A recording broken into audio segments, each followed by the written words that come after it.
It all began the day I found that from my window I could only see a piece of sky. I stepped outside and looked around. I never dreamed it was so wide or even half as high. The time had come. Papa, can you hear me? I had heard that the Beatles were making the feature film and Richard Lester was the director. And of course Richard was a very good friend of mine who I'd met when I first started in the film business.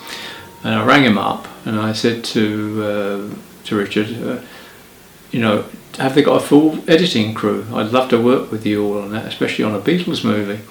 And he said, well, give me a day or two, he said, because I don't know. He said, I think they have got a crew. So 2 days later he rang me back and he said, actually, in fact, they do need someone, but it's a second assistant. I said, okay, fine. I was actually a first assistant then to Stanley Kubrick. And I said, I tell you what, I want to work on it. Can I meet the editor? I said, I don't, even if it means me dropping my salary, which is the point that all young technicians should take.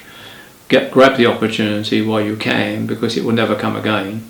And I went and met with the editor, who was the most brilliant editor. Very fortunate to work with him, John Jimson, and we worked on that production. And I used to watch John edit, and he was just phenomenal, the way he used to look at the movie and have it in his head exactly how it should be edited, from seeing the rushes daily. You could see how he was working, and I learnt another incredible lot from John as well, and also from Richard Lester, because Richard Lester shot A Hard Day's Night very much in the French style movie, which we had always discussed many years earlier, and it worked very well, and he made the images work to their music, and it was a whole new step in production. What had happened was that they couldn't get the money, first of all, would you believe, even though it was the Beatles. So United Artists said, well, we'll give you £250,000, we're not going to spend any more money on this film. We don't know how long the Beatles are going to last. I mean, how wrong could they be? And this has happened so many times in the entertainment business, that these people at the top have never seen a good thing when it's there, right in front of their nose.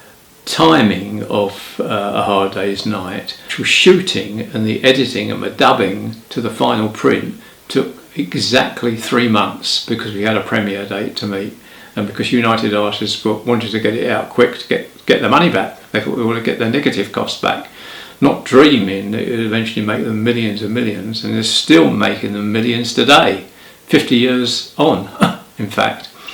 How wrong can you be? But that was just an absolutely incredible experience, and of course I got to know the Beatles then. I got to know the producer of the film, Dennis O'Dell, and we worked on other productions together, and we stayed very, very close as friends. The film that I did following that was a movie called The Bedford Incident, starring Richard Widmark and Sidney Poitier, a wartime story. And I got involved with that because it's the same team that worked on A Hard Day's Night. That's the editors and also the producer, Dennis O'Dell. That was a really good movie to work on. Everyone was very happy, got on with each other, and that was the time when I had already filmed my short film, and I'd go in weekends and use the Moviola to edit my film and lay all the soundtracks. So at the end of the movie, I said to the producer, if there's any spare time in the big studios at Shepperton, the dubbing studio, could I dub my film? And he said, of course you can. So I went in there and I had all the facilities that we had on Lawrence of Arabia to actually dub my picture. And I sat there for a day, and it was 22 minutes running time, and we dubbed the whole film in a day. And I also had to do some revoicing on that. So some friends of mine said, well, we work on a film with Peter Cushing, the famous English actor, and he's very good at voices. Why don't we'll get you a meeting set up. So I went over to Peter Cushing's dressing room, and he recorded several voices for me. It was fantastic, and he acted all the mannerisms as well. So, and it didn't cost me a penny. Again, if you want to complete your own movie, try every means and ends to try and get to a source and complete it, and of course at the least amount of cost to yourself as possible. But I got 2 screenings on television for it and got good reviews, so I was very happy with that. But it did seal a friendship with myself stronger with Denis O'Dell, which I will talk about later. While actually working on the Bedford incident, I get a call into the cutting rooms. Can I come, and Richard Widmark would like to come and talk to you. They're sending the second unit out. So it had already been planned that I would go on the second unit and film all the background plates, because it took place on a wartime battleship. So when I get over there, we met in the bar at Shepperton, and he said to me, look, we've got a whole list of things here that we want to try and complete. And he went through them all, and it was 50 shots that had to be completed. And I thought, well, I've got to do this, besides getting all the back projection plates. Back projection plates are quite involved because they have to be so precise to slot into the frame. So you have to have exactly the right positioning to shoot it, so it will, when you get back from location, we're going to just drop in and marry up behind it. And so you're going to be going on a battleship under wartime conditions. I thought, well, that's interesting. And I thought, well, we're going to be treated like kings and queens. But when we get on there, we're just like the rest of the seamen. And we had the cameraman sleeping in the hammock with the captain, someone else sleeping in the doctor's quarters, and the actual production supervisor and myself, as the second unit director, were sleeping in the basement, which was absolutely awful because we were slept on the floor in sleeping bags. But I can remember climbing up the side in the middle of the Atlantic Ocean under wartime conditions, climbing up the side of the ship with the Atlantic Ocean beneath me without any harness, and standing at the top of the ship shooting all these shots of the sea. And how I did it I do not know, because it was a death-defying event, I must say. But nevertheless we did get through it all, and we got back, and at the same time they sent out another unit also to do the full second unit on the production, to do a series of material not too dissimilar. But when I got back, apparently everybody liked my material. They said, well, yours is better than the actual second unit itself. So they used all, if you look at the movie of Bedford Incident, all the scenes, all the battle scenes, all my filming. They used all of my material. So that was very rewarding. So I understand you worked with Michael Winner. What was that like? Well, I got on with him okay, but most people didn't. He was an absolute villain. If anything went wrong, he would swear at you, curse you, and you'd never get a thank you out of him, ever. But for some reason, he seemed to like me. So I did 5 movies with him. And nobody generally lasts more than 1 or 2, I tell you. 2 of the main movies I worked on was Death Wish 2 and Death Wish 3, which I was the music editor. And fortunately, he's absolutely crazy about music. And what he does is he'll edit the film, and then he'll put on what we call a rough music guide, which means that you have to get records, which are copyright, or CDs, and make musical selections and place it on the film, ready to show the producers as a guideline. We do what they call a rough mix, which is just a guide. So I would go out and get these records, and he was very happy about it all. And I can remember one day on Death Wish 3, it didn't last forever, by the way, because on Death Wish 3 I selected the music from Rocky, which has got this heavy opening sequence on the titles. And at the end of Death Wish 3 there's a big shootout which lasts for 20 minutes. So I had to work the whole weekend, because in the following week we were going to have a screening. I got hold of this music, and what I did was I got copies of it, several copies of it, and I edited all the music beat to carry through, all throughout the shootout sequence.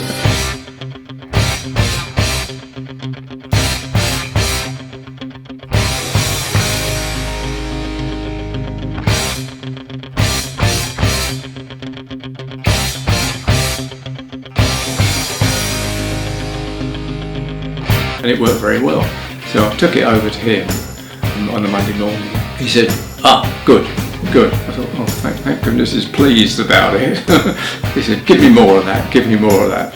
So I went away and gave him more of it, and then came in the next day. There was a shot of Charles Bronson just peering around the corner with a gun. And I said, do you want me to keep that as it is with the beat on the gun being seen, or just to preempt it before the gun? Of course I do. And he'd swear like a trooper, and he went mad. So I said, that's it, Michael. I said, you can keep your job, I'm finished with you. And I left the room, and that was it, and I wouldn't walk. And he rang me up the next day, and I said, I'm not going to talk to you, Michael. I'm just not going to talk to you anymore. He said, oh, no. He says, come over, he says, and I said, I'm finished. So he said, well, just come over and let's go through that last bit again, he said, and then we'll talk about you departing. And I said, okay, fine, but that's it. And I did, and I went and left and worked on another film. In those days, you could choose your film because there were so many movies being made, exactly like there are now with all the streaming. That was the end of my relationship with him after about 5 movies, but an experience not to be advised to anybody else. American Werewolf in London, directed by John Landis, who's a very good director. He's the director who did The Blues Brothers, very well taken to the worldwide audience, as was American Werewolf in London.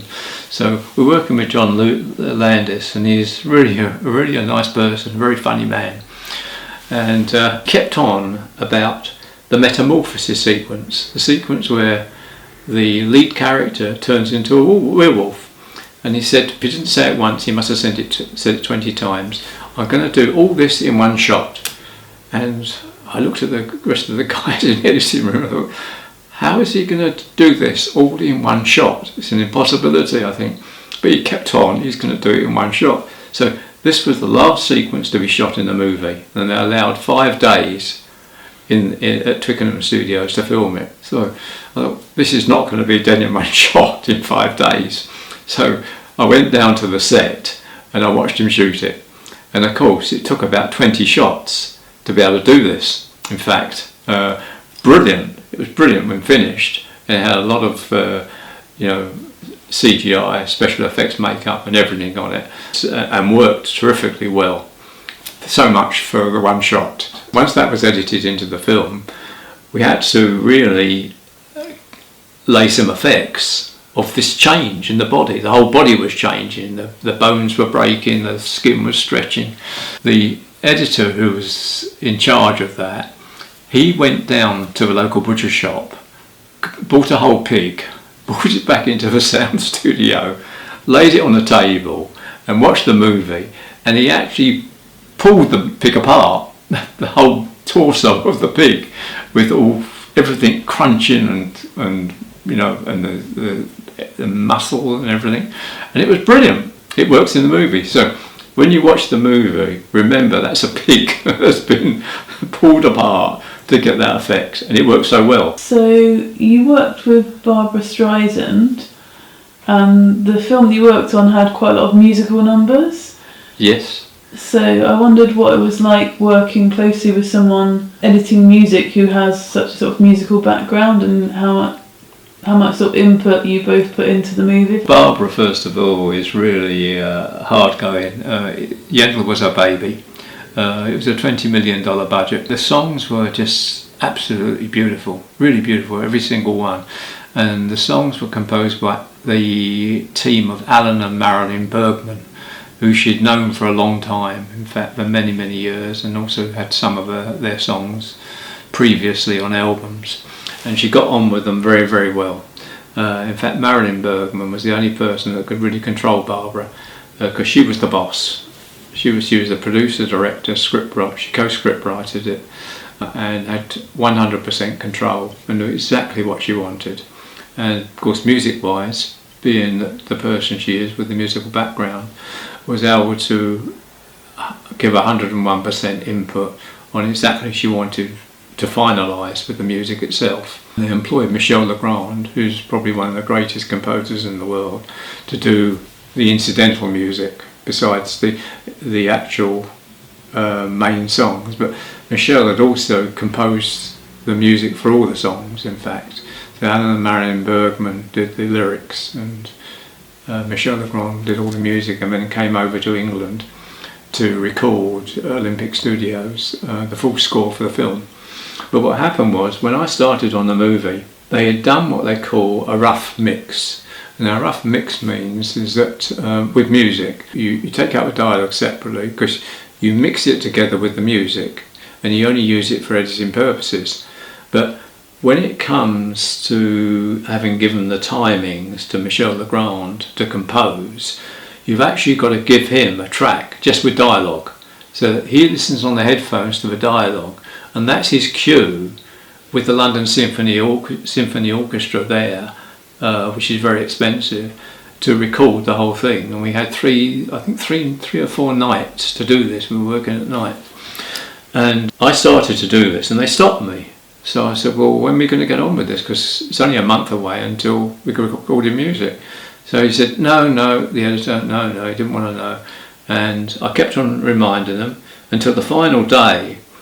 And I said, there's going to be trouble here. It's definitely going to be trouble. She's going to go absolutely bananas because they're not going to be able to record this properly because he has to have a clean track. He doesn't want to hear this other music he got on there, which is just a guide music. And so comes to the night at Olympic Studios, and they're all there, and I went up into the box, and Barbara's there, and so are Alan and Marilyn Bergman, and Michel Legrand goes in, puts the headphones on, starts to work, and then says, no. So she said, what's the matter? She got all excited, as she does. And so he said, no, darling Barbara, I cannot work with this. She said, why? So, oh my God, there's going to be murders here. I shot down stairs to the editing rooms, rang up Elstree Studios to try and get hold of the sound editors to see if I can get any track to get us through this for the night, and there was no one there. I couldn't get hold of anyone. I know they were working late, and eventually got through to this man on the gate, and I knew who he was. He was about an 80-year-old man who was just walking along at a snail's pace. So then I'm holding on to the phone, waiting to get an answer, to get something rushed over by minicab over to Olympic Studios, because it's an hour's drive from Boreham Wood over to Olympic in Barnes. So in the meantime, she's come downstairs and she's got tearing everybody off a strip. I'd never seen this side of Barbara at all. I'm a fan of hers, and I couldn't believe that this was the same person. So then after about 10 minutes of all this, someone comes downstairs and says, the call's come through upstairs. So I put the phone down, so I said, Barbara, come on. I said, come up and take this call. So she followed me up, and the phone had been left on a hook on the wall, so I got hold of the phone and I threw it over my head. I was so mad. Whether it hit her or not, I don't know. But the next day she came in and started talking to me, and we became good friends. And eventually we did get it all sorted, because Michel Legrand decided that he would do it even with this other music on. He was such a experienced composer. If you look at the movie, the very end, going back to talking about music editing, the very end shot is a most beautiful song, and you pull back from her at the end of a boat. It's a helicopter shot, and it goes away, and the song is called A Piece of Sky, and she's got this incredible long note which goes on for over a minute at the end as you pull away to the end titles, and no one ever could sing a note for that length of time. But what they did was they used 2 copies of the same song, and they dissolved it through underneath without anybody knowing, and you'd never know, and used it twice, the last note. So it extended out to the end of the helicopter sequence, to the end credits. So that's another thing that you can learn from music editing as well, and make it work, even with Barbra Streisand on board.